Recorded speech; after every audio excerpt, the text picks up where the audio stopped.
Hello everybody, Matt here with Watcha Reading.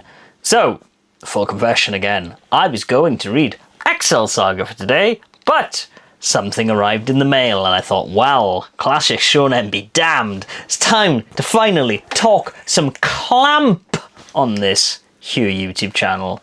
So, for those of you who do not know, I'm an absolutely huge fan of CLAMP. While my opinion on their work varies, I adore most of it. I admit that some of it can be problematic, and there's even one thing in this that I'm like, ooh, that's not great. But CLAMP School Detectives Volume 1 finally arrived. I have been looking for this series for a very long time. In fact, it is one of the only gaps still in my CLAMP collection. And so as soon as this arrived, I was like, well, I'm going to talk about CLAMP School Detectives. Why wouldn't I? For those of you who don't know, CLAMP is an all-female comic collective that has been working since the late 80s, starting in doujin work, and have gone on to create series such as Cardcaptor Sakura, X, Holic, Tsubasa. They've done so much stuff. This is one of their earlier works, which again was also running alongside X, Tokyo Babylon, Duke Leon, which is another CLAMP school book, I believe Rigveda, and probably some other stuff because their output in the 90s was bonkers. As I mentioned, the reason it's so high is because there are 4 of them.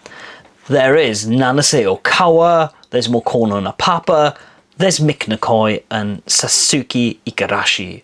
So obviously, as I mentioned, they did X, they did Tokyo Babylon, they do these big epic storylines, but then at the same time, they're also not afraid to do one-shots or silly shoujo work, as is the case with CLAMP School Detectives. It's a comedy about 3 boys, one called Nokoru, one called Tsuo, and one called Akira. They are the CLAMP School Detectives, and anything that goes down on CLAMP campus, they put that aside, and their positions as figures of importance within the elementary school of CLAMP, which is this giant pentagram of a campus that all of the CLAMP's characters kind of live and work in. And yeah, they solve mysteries for people, and none of them are ever very serious. Like the first one is while in a blimp, they spot a very sad person in Tokyo Tower, because Tokyo Tower's in most CLAMP stuff. And they go down and they talk to this woman, and apparently her brother-in-law is trying to push her out. And so, oh no, heaven forbid, the CLAMP School Detectives will get involved and they will figure this out.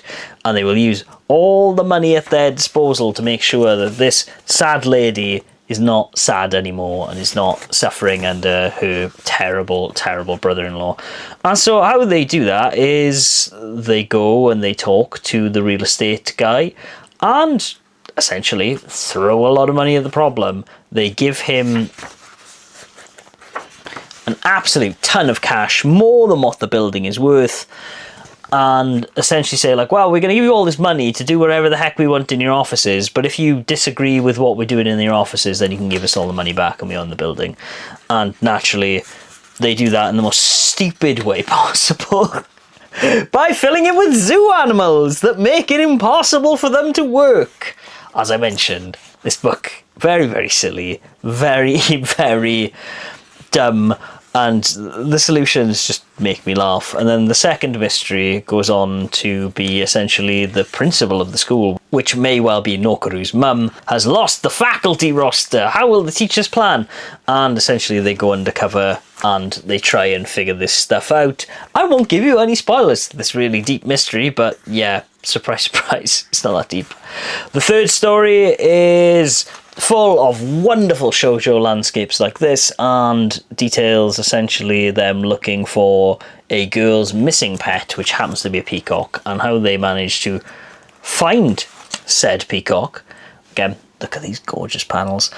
Is by getting all of the female peacocks from all of the local zoos, and then surprise, surprise, the male peacock, being the horny bugger he is, comes back. The last story in the book is a Valentine's Day story. For those of you who don't know, in Japan on Valentine's Day it's traditional for women to give men chocolates, and naturally the three boys are very popular amongst their peers, is all I'll say. They have a small chocolate factory going by the end of it. And one of the girls on the campus does not like Nokoru, and for no real reason other than she's a little bit bratty and she thinks he's a bit full of himself, which, to be fair, he kind of is. And so she hides something on the campus and she says, well, the only way I'm going to be happy is if you will find this thing, and if you don't, your reputation is at stake, and if you happen to not find it, I want you to resign as the elementary school division president. Like I said, they're also one's treasurer, which is an in-joke within itself because he's actually a phantom thief from a previous Clamp work called Man of Many Faces. And yeah, essentially he takes it about it because these boys are all about chivalry, they're all about heart. And naturally, he will not accept any help, and he goes to look for it, and even though all the girls in his class are like, oh no, you can't do this, Nokoru, takes it on himself. Obviously, this one has a happy ending, because without him being in the position he is, well, there wouldn't be a Clamp School of Detectives. Right, so, problematic stuff with this volume is, I don't think intentional, but what ends up happening is you have these beautiful things at the start of the volumes where, you know, they are just nice illustrations, timepieces or whatever, of them reminiscing about fashion stuff. Unfortunately, that means you get that. In here, I'm not going to get into it. I don't think it is done maliciously, but just know that it's there if you are obviously offended by that imagery, which, you know, in this day and age, kind of easy to be. Anyways, that is, in a nutshell, Clamp School Detectives. It is a book that I will probably not gush over the same way that you will probably see me gush over things like Clover or Holic on this channel, and undoubtedly I will have to one day cover X and Tokyo Babylon on the podcast because they are chef's kiss. And yeah, generally, let's see what we end up covering next. I will be back with a video hopefully on XL Saga tomorrow, but I may do something different because I'm off to see Demon Slayer, but I will leave that up to your imaginations for now. Okay, everybody, take care, read on, and I will see you tomorrow. Bye-bye.